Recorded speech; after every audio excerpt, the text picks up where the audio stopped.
আল্লাহ বলছেন নিশ্চয় লাযীনা যারা ইয়াতুলুনা তেলাওয়াত করবে, পাঠ করবে, পড়বে কিতাবাল্লাহি। আল্লাহ কিতাব নাম কি? আল্লাহ কিতাবের নাম কি? কোরআনুল কারীম। কোরআন, কোরআন কার কিতাব? কিতাব আল্লাহ, আল্লাহর কিতাব। পৃথিবীতে 104 খানা আল্লাহ নাযিল করেছিলেন। এই 104 খানার মধ্যে শ্রেষ্ঠতম কিতাবের নাম হলো কোরআন। কোরআন শব্দের অর্থ হলো বহু পঠিত কিতাব, এই জন্য কোরআন বলা হয়েছে। পৃথিবীর আর কোন কিতাবের নাম কোরআন বলা হয়নি বা বেশি পাঠ করা হয়েছে। পৃথিবীতে যত কিতাব আল্লাহ নাযিল করেছেন, এত কিতাবের মধ্যে 104 খানা কিতাবের শ্রেষ্ঠ কিতাব, এই শ্রেষ্ঠ কিতাবের মধ্যে বেশি তেলাওয়াত করা হয়েছে যে কিতাব, সেই কিতাবের নাম হলো কোরআন। কোরআনুল কারীম, কোরআনুল মাজিদ। এই কিতাবের কোথায় আল্লাহ সূরাতুল ফাতির মধ্যে আদি স্রষ্টা আল্লাহ এই সূরার নাম দিয়েছেন। ওই আল্লাহ বলেন ইন্নাল্লাযীনা ইয়াতলুনা কিতাবাল্লাহি, নিশ্চয় যারা আল্লাহর কিতাব পাঠ করবে, তিলাওয়াত করবে, ওয়া আকামুস সালাতা, আল্লাহর ঘরে আল্লাহর কিতাব পাঠ করবে, ওয়া আকামুস সালাত, এর পরে আল্লাহ দেওয়া ফরজ বিধান সালাত আদায় করবে, সালাত কায়েম করবে। এরপর ওয়া আনফাকু মিম্মা রাযাকনাহুম সিররাও ওয়া আলানিয়াতাই ইয়ারজুনা তিজারাতান লান তাবুরা।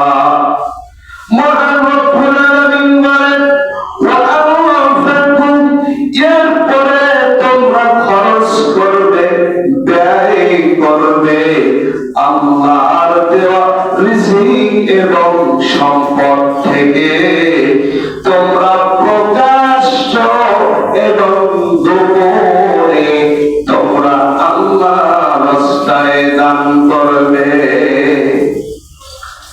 তাহলে আল্লাহর রাস্তায় দান করার কথা আল্লাহ বললেন। প্রকাশ্যেও দিতে পারো, গোপনেও দিতে পারো। প্রকাশ্যেও দান করতে পারো, গোপনেও তুমি আল্লাহর রাস্তায় দান করতে পারো। তাই আল্লাহ বলেন ওয়া আলানিয়াতাই ইয়ারজুনা তিজারাতান লান তাবুরা। তাই আশা করতে পারে তাদের এমন ব্যবসায় যার কোনো ক্ষতি নাই। এমন ব্যবসা আমরা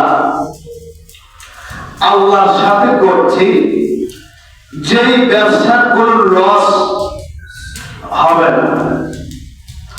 আল্লাহর সাথে ব্যবসা করলে লস হবে না। আল্লাহর সাথে ব্যবসা করলে কোনদিন ক্ষতি হবে না। আল্লাহর সাথে ব্যবসা করলে কোনদিন তোমার ধস নামবে না। এই জন্য আল্লাহ বলছেন যে তোমরা এমন কিতাব তেলাওয়াত করছো যে কিতাব আল্লাহর পক্ষ থেকে দেওয়া, যে কিতাব আল্লাহ দস্তরখান, আল্লাহ দেওয়া কিতাব থেকে তোমরা কি করো? তেলাওয়াত করো, পাঠ করো। এরপরে তোমরা সালাত পড়ো, নামাজ পড়ো। ওয়া আকামুস সালাত, এরপরে তোমরা সালাত পড়ো। এরপরে তোমরা আল্লাহর রাস্তায় প্রকাশ্যে এবং গোপনে দান করো। আর এগুলির ব্যবসা হইতেছে একমাত্র আল্লাহর সাথে। এই ব্যবসাটা আমরা করছি আল্লাহ পাকের সাথে। এই জন্য এই ব্যবসা যারা করবে তাদের কোনো প্রকার লস হবে না, কোনো প্রকার ক্ষতি হবে না।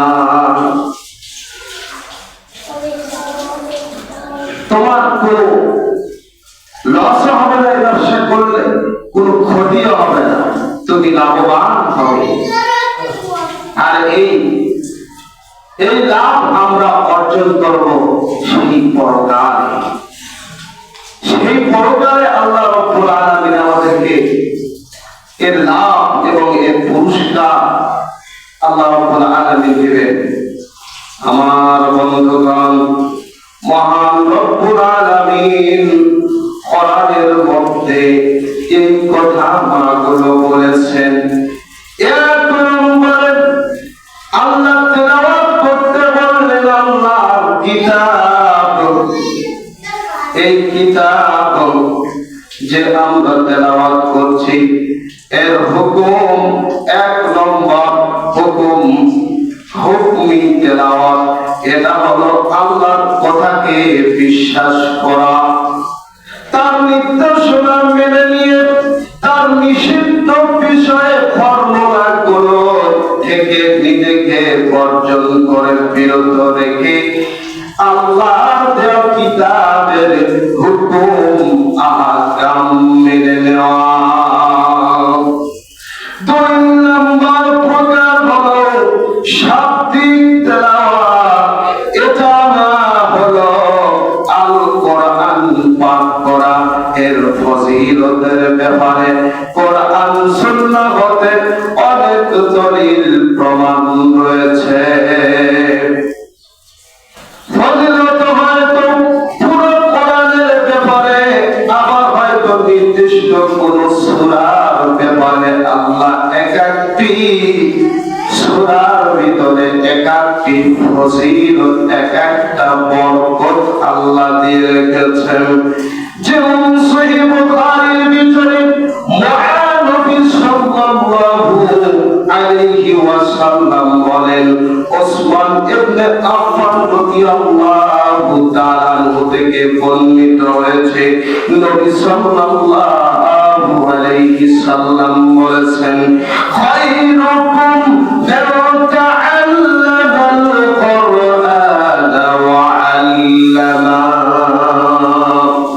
আমার নবী সাল্লাল্লাহু আলাইহি ওয়াসাল্লাম বলেন, খায়রুকুম মান, উত্তম সর্ব উত্তম, মান তাআল্লামাল কুরআনা, পৃথিবীর বুকে শ্রেষ্ঠ মানুষ, উত্তম মানুষ হলো তারাই যারা আল্লাহ পাকের কোরআন পাঠ করে, তেলাওয়াত করে এবং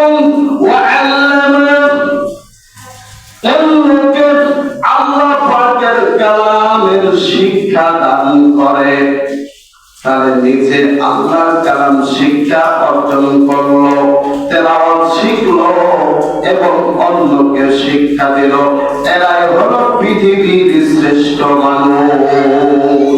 এর মধ্যে কোনো প্রকার সন্দেহ নাই, কারণ হাদিস বুখারীর ভিতরে কোট করা হয়েছে।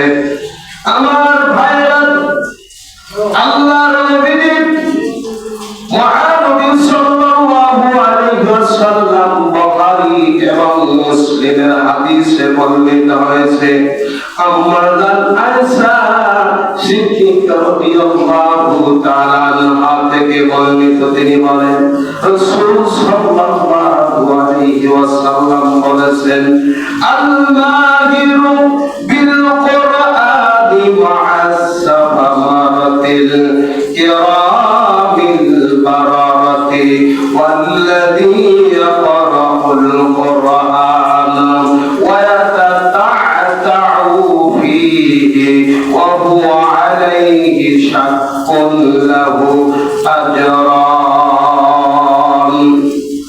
আল্লাহ নবী বলেন, আল কোরআনের দক্ষ পণ্ডিত ব্যক্তি বর্গ কোন মহা সম্মানিত ব্যক্তি ব্যক্তি তারা, মহান বরকতময় ব্যক্তি তারা, যাদেরকে আল্লাহ নিজে সম্মান দিয়েছেন। কোরআন পাঠককারীদেরকে, কোরআনের গবেষক পণ্ডিতদেরকে আল্লাহ রব্বুল আলামিন ফেরেশতাদের সাথে শামিল করবেন।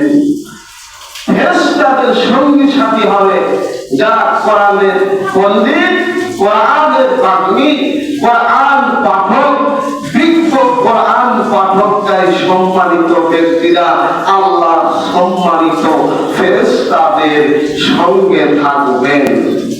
আল্লাহ ফেরেশতাদের সঙ্গে থাকবেন যারা কোরআন ভালো করে পড়তে পারে। এরপরে 2 নম্বরে, যারা কোরআন, যে ব্যক্তি কোরআন আটকে আটকে তেলাওয়াত করে, অর্থাৎ থেমে থেমে পড়ে,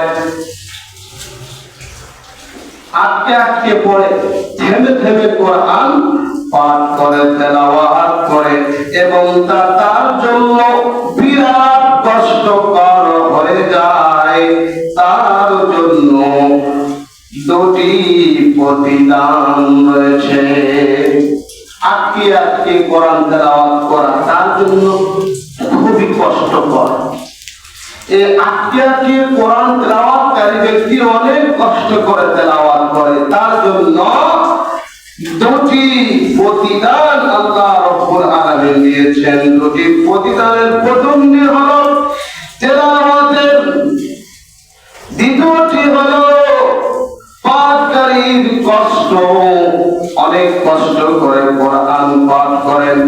অনুরূপ ভাবে সহিহ বুখারী এবং মুসলিমে আবু মুসা আল-আশআরী রাদিয়াল্লাহু তাআলা আনহু থেকে হাদিস বর্ণনা করেন, মুহাম্মদ সাল্লাল্লাহু আলাইহি ওয়াসাল্লাম বলেছেন, মাসালুল মুমিনিন الذي يقرأ القرآن كمثل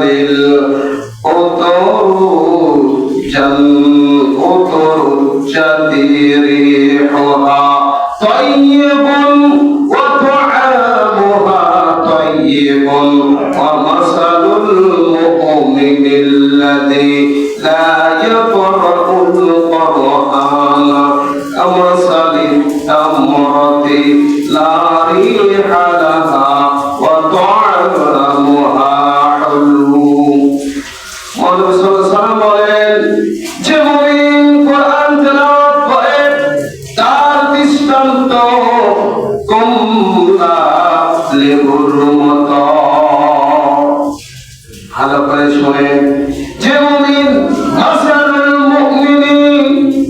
মুমিনিল্লাযী ইয়াকরাউল কুরআনা কামাসালিল উতুরজাত, যেই মুমিন ব্যক্তি কোরআন তেলাওয়াত করে তার দৃষ্টান্ত হলো কমলা লেবুর মতো, যা সুস্বাদু সুঘ্রাণ।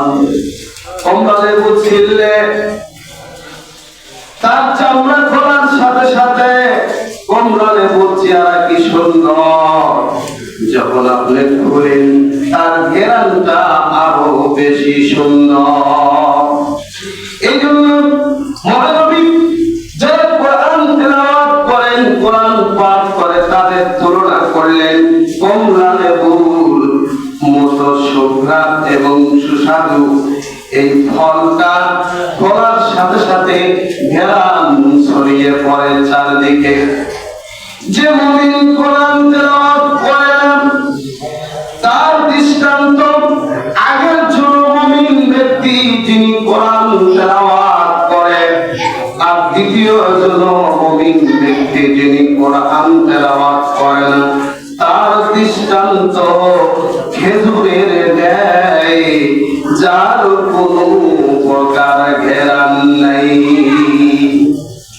খেজুর তো আমরা রমজান মাসে খাচ্ছি ইফতারের সময়, খেজুর খাওয়ার সময় কোন ঘেরান লাগে, কোন গন্ধ আছে খেজুরে? নাই। কিন্তু কমলা খুলে, কমলা যেমন দেখতে চকচকা, ভিতরের ঘেরানটাও যখন নাকে পৌঁছে তখন বোঝা যায় যে এর সুস্বাদু, তখন বোঝা যায় এই ফলটা খেতে অনেক মজা লাগছে। আমার ভাইরা, এই জন্য যারা কোরআন তেলাওয়াত করবে তাদের দৃষ্টান্ত নবী দিয়েছেন কমলাদের মতো। আর যারা করবে না এরা মুমিন, যারা করবে কোরআন তেলাওয়াত এরা হলো খেজুরের মতো। খেজুর খাওয়ার সময় কোনো প্রকার ঘেরান নাকি আসে? খেজুরের কোনো ঘেরান নেই। কিন্তু দুই কোয়ালিটির লোকই মুমিন, এক মুমিন তেলাওয়াত করে আর এক মুমিন করে না। ওরও ঈমান আছে এরও ঈমান আছে, এই জন্য তো মুমিন বলা হয়। আমার বন্ধুগণ, মহানবী সাল্লাল্লাহু আলাইহি ওয়াসাল্লাম হাদিসের মধ্যে বলেন, ইকরাউল কুরআনা ফাইন্নাহু ইয়াতি ইয়াউমাল কিয়ামাতি শাফিআন লিআসহাবি।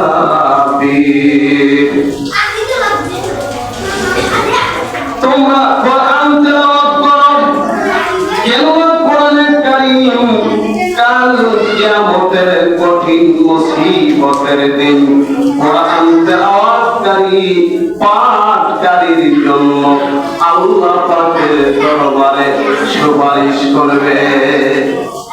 যারা কোরআন তেলাওয়াত করবে কোরআন তাদের জন্য আল্লাহর কাছে সুপারিশ করবে, আল্লাহ তোমার এই বান্দা রাত দিন 24 ঘন্টা যখন সময় পেত, যখন আযাব থাকতো তখন আমাকে ধরে তোমাকে তেলাওয়াত করা আরম্ভ করে দিত। আর তেলাওয়াত করতে পারেনি, কিন্তু কানের কাছে আমার আওয়াজ তার কানের ভিতরে বাঁশির মতো সারাক্ষণ বাজাইতো। কোরআন শুননেওয়ালা ব্যক্তি, পাঠ করনেওয়ালা ব্যক্তির জন্য কাল কিয়ামতের দিন কোরআন সুপারিশ করবে। জোরে কোন সুবহানাল্লাহ। কোরআন আমরা তেলাওয়াত করলে কোরআন আমাদের জন্য সুপারিশ করবে। কার কাছে? মহান আল্লাহ রাব্বুল আলামিনের কাছে আমাদের জন্য কোরআন কি করবে? সুপারিশ করবে। কোরআনের সুপারিশ মঞ্জুর করা হবে। আল্লাহ পাকের কালাম আল্লাহর ভাষা, আল্লাহর ভাষা যদি আল্লাহর কাছে কি করে?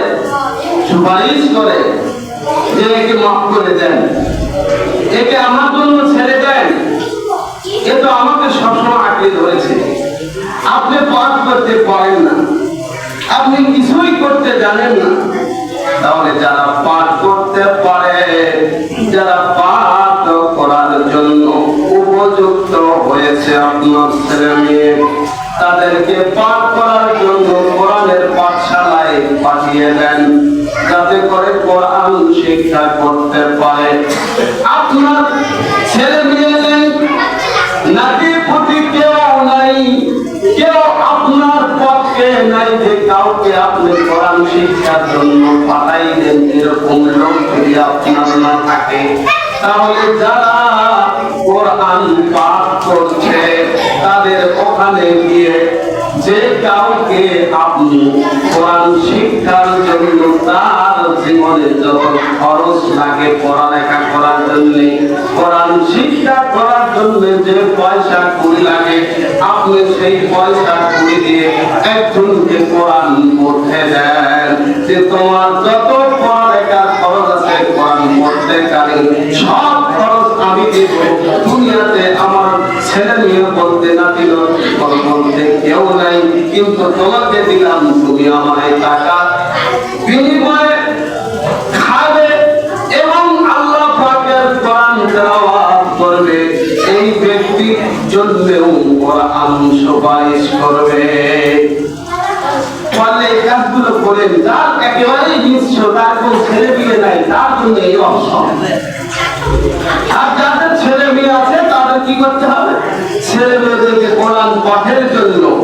তাহলে কি দুঃখজনক বিষয়, প্রাইভেট মাস্টার দিয়া অঙ্ক, ইংরেজি, বাংলা পড়াইবার জন্য, বিজ্ঞান, ভূগোল পড়াইবার জন্য প্রাইভেট মাস্টার রেখে দিয়েছেন, কিন্তু আল্লাহর কালাম এত দামি, এই কালামের সাথে যারা ব্যবসা করবে আল্লাহর সাথে তাদের ব্যবসা হয়, এদের ব্যবসায় কোনোদিন লস হবে না। এরা কোরআন পাঠ করার জন্য যে ছেলে মেয়েদেরকে প্রাইভেটে রাখবে এদের কোনোদিন লস যাবে না, কিন্তু বাংলা ইংরেজি অঙ্ক ভূগোল বিজ্ঞান পড়ার জন্য দিয়েছেন। এর পুরোটা পৃথিবীর যত কিতাব পুস্তক পড়ার জন্য যত লক্ষ টাকা খরচ করেছেন একটা নেকিও অর্জন হবে না, কিন্তু আল্লাহ পাকের কালাম পড়ার জন্য যদি কাউকে আলিফ হরফ পড়ার ক্ষমতা যদি অর্জন করে দেন, আলিফ পড়ার মতো বা পড়ার মতো 29টা হরফ পড়লে 10টা করে হলেও তাহলে কত নেকি আপনার আমলনামায় জমা হলো, চিন্তা করার বিষয়। কিন্তু আফসোস আমরা কোরআন থেকে অনেক দূরে চলে গেছি। মহানবী সাল্লাল্লাহু আলাইহি ওয়াসাল্লাম বলেন, আফালাম ইয়াদু আহাদুকুম ইলাল মাসজিদি ফায়ালামু আও ইয়াকরাউ আয়াতাইনি মিন কিতাবিল্লাহি আযজা ওয়া জাল্লা খায়রুল লাহু মিন নাফাকাতাইনি ওয়া মাসালুল খায়রুল লাহু মিন মাসালিন ওয়া আরবাউন খায়রুল লাহু মিন আরবাইন ওয়া মিন আ'দাবিহিন্না মিন ইবলি মানে বন্ধুরা, আল্লাহ নবী বলেন তোমাদের কেউ কি এরূপ করতে পারো না যে সকালে এসে মসজিদে গিয়ে মহান আল্লাহর কিতাবের 2খানা আয়াত পাঠ করবে। তাহলে আল্লাহর নবী বলেন যে সকালে এসে আল্লাহ পাকের কালামের 2খানা আয়াত শিখলো পড়লো, ওই ব্যক্তি 2টা উটের থেকেও বেশি গুণ তার সওয়াব হবে, উত্তম হবে। আর যে ব্যক্তি মসজিদে এসে আল্লাহ পাকের 3খানা আয়াতে কারিমা শিখলো, হে নবী সাল্লাল্লাহু আলাইহি ওয়াসাল্লাম বলেন যে 3টা উটের থেকেও উঠছিলেন তো উঠছিলেন বিদুসাতে পানিগুলি, ছবি আরবে দেখা যায় মরুভূমি তাহার বলে। এই 3টা উটের চেয়েও দামি এবং উত্তম হলো 3টা আয়াত শিক্ষা করেছেন মসজিদে এসে। আবার যদি কোনো ব্যক্তি মসজিদে এসে 4খানা আয়াতে কারিমা শিক্ষা করে তার 4টা উটের থেকেও সর্বগুণ উত্তম এবং ভালো কাজ করলো ওই ব্যক্তি। মসজিদে এসে 2টা আয়াত শিখে তার 2টা উটের দাম কত চিন্তা করেছেন, তার থেকেও বেশি উত্তম। 2টা আয়াত, বেশি না, 2টা। এই জন্য তো বলেছে যে পৃথিবীর বুকে শ্রেষ্ঠ ব্যক্তি তারাই যারা কোরআন শিখলো এবং অন্যকে শিক্ষা দিল। বুখারীর হাদিস। আমার বন্ধু প্রিয় নবী সাল্লাল্লাহু আলাইহি ওয়াসাল্লাম আরো বলেন, আল্লাহ নবী বলেন যখন আল্লাহর কোন ঘরে মসজিদে লোকজন একত্রিত হয়ে আল্লাহ পাকের কালাম তেলাওয়াত করে এবং নিজেদের মাঝে তার অধ্যয়ন করা নিজে বোঝার চেষ্টা করে, তখন তাদের উপরে আল্লাহ প্রশান্তি এবং শান্তি গুলো বরকতগুলো নাযিল হতে থাকে, অবতীর্ণ হতে থাকে। আল্লাহর রহমত তাদেরকে আবৃত করে রাখে, বেষ্টন করে রাখে, ফেরেশতাগণ তাদেরকে বেষ্টন করে রাখেন, ঘেরাও করে রাখেন এবং তাদের কাছে অবমস্কৃত ফেরেশতাদের কাছে তাদের বিষয়ে আলোচনা করতে থাকে। তাহলে মসজিদে এসে আল্লাহ পাকের কালাম, আল্লাহর তেলাওয়াত, কালামের তেলাওয়াত কয়েকজন ব্যক্তি বসে বসে তেলাওয়াত করছে, তাদেরকে ফেরেশতারা কি করতে থাকবে, বেষ্টন করতে থাকবে, আল্লাহর রহমত তাদের উপর নাযিল হতে থাকবে এবং চতুর্দিক দিয়ে ফেরেশতারা তাদেরকে ঘেরাও করে রাখবে। আমার বন্ধুগণ, এছাড়াও মুহাম্মদ সাল্লাল্লাহু আলাইহি ওয়াসাল্লাম হাদিসের মধ্যে বলেন, তাআবাদু